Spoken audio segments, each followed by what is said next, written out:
ಇಷ್ಟಪಟ್ಟು ತಿಂತಾ ಇದ್ದೀನಿ, ದುಡ್ಡು ಕೊಟ್ಟಿದ್ದೀನಿ, ಹಾಗೆ ಹೊಟ್ಟೆ ಹಸ್ಕೊಂಡಿದ್ದೀನಿ ಅಂತ.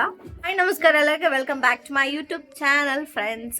ಸೊ ಇವತ್ತಿನ ವಿಡಿಯೋ ನಾನು ಆನ್ಲೈನಿಂದ ಶವರ್ಮನ ಆರ್ಡರ್ ಮಾಡಿದ್ದೆ, ಚಿಕನ್ ಶವರ್ಮನ. ಸೊ ನಾನೇ ಹೋಗಿ ತರೋ ಬದಲು ತುಂಬಾ ಹೊಟ್ಟೆ ಹಸ್ತಿತ್ತು. ಸೊ ಹೋಗೋಕ್ಕಾಗಲ್ಲ ಆಚೆ ಕಡೆ ಅಂತ ಮನೆಗೆ ತರಿಸಿದ್ದೆ.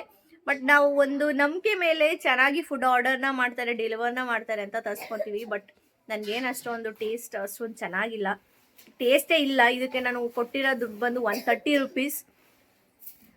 ತರಿಸಿರೋದು ಹೋಟೆಲ್ ನೇಮ್ ಬಂದು crunchy punch, one of my favourite hotel. But ನಾನು ಅಲ್ಲಿ ಹೋದಾಗ ಸೊ ಯೂಶಲಿ ನಾನು ಕ್ರಂಚಿ ಪಂಚಿಗೆ ಹೋದಾಗ ಅಲ್ಲೇ ನನಗೆ ತುಂಬ ಚೆನ್ನಾಗಿ ಟೇಸ್ಟ್ ಕೊಡ್ತಾರೆ. ಶವರ್ಮ ಎಲ್ಲ ತುಂಬ ಚೆನ್ನಾಗಿರುತ್ತೆ ಟೇಸ್ಟು. ಅದಕ್ಕೋಸ್ಕರನೇ ನಾನು ಆನ್ಲೈನಲ್ಲಿ ಆರ್ಡರ್ ಮಾಡೋಣ ಅಂತ ಮಾಡಿದೆ. ಬಟ್ ಇದು ನನಗೆ ಸೆಕೆಂಡ್ ಟೈಮ್ ಈ ಥರ ಆಗ್ತಾ ಇರೋದು. ಅಷ್ಟೊಂದು ಟೇಸ್ಟೇ ಇಲ್ಲ, ಏನೋಕೆ ಅಂತ ಗೊತ್ತಿಲ್ಲ. ಸುಮ್ಮನೆ ದುಡ್ಡು ಕೊಟ್ಟಿರೋ ದುಡ್ಡು ಕೂಡ ವೇಸ್ಟು, ಅಷ್ಟೊಂದು ಟೇಸ್ಟ್ ಇಲ್ಲ. ಏನು ತಿನ್ನಬೇಕು ಅಂತ ಅನಿಸಿಲ್ಲ, ಸಿಕ್ಕಾಪಟ್ಟೆ ಹೊಟ್ಟೆ ಹಸಿದೆ ಅಂತ ಆರ್ಡರ್ ಮಾಡಬೇಕು ಅಂತಲೇ ಈ ವಿಡಿಯೋ ಮಾಡಿದೆ. ನೆಕ್ಸ್ಟಿಂದ ನೀವು ಹೋಟೆಲ್ ರೇಟಿಂಗ್ಸ್ನ ನೋಡಿಕೊಂಡು ಫುಡ್ ಆರ್ಡರ್ನ ಮಾಡಿ, ಇಲ್ಲಾಂದರೆ ಹೋಟೆಲ್ಗೆ ಹೋಗಿ ತಿನ್ನಿ.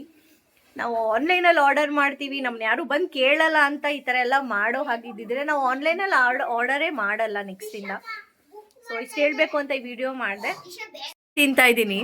ಸೊ ಶವರ್ಮದಲ್ಲಿ ರೊಟ್ಟಿ ಏನು ಹೊರಗಡೆ ಇದೆ, ಕಲ್ಲು ಥರ ಇದೆ ರೊಟ್ಟಿ. ಒಂಚೂರು ಚೆನ್ನಾಗಿಲ್ಲ, ಒಂಚೂರು ಟೇಸ್ಟೇ ಇಲ್ಲ, ಟೇಸ್ಟ್ಲೆಸ್ ಶವರ್ಮ. ಸುಮ್ಮನೆ 130 ರೂಪಾಯಿ ಕೊಟ್ಟೆ ವೇಸ್ಟಾಗಿ ಆನ್ಲೈನ್ ಆರ್ಡರ್ ಮಾಡಿ. ಸೊ ಆನ್ಲೈನಲ್ಲಿ ಆರ್ಡರ್ ಮಾಡೋರು ಹುಷಾರಾಗಿ ಒಳ್ಳೆ ಹೋಟೆಲ್ನ ನೋಡಿ ಆರ್ಡರ್ ಮಾಡಿ ಅಂತ ಹೇಳ್ತೀನಿ.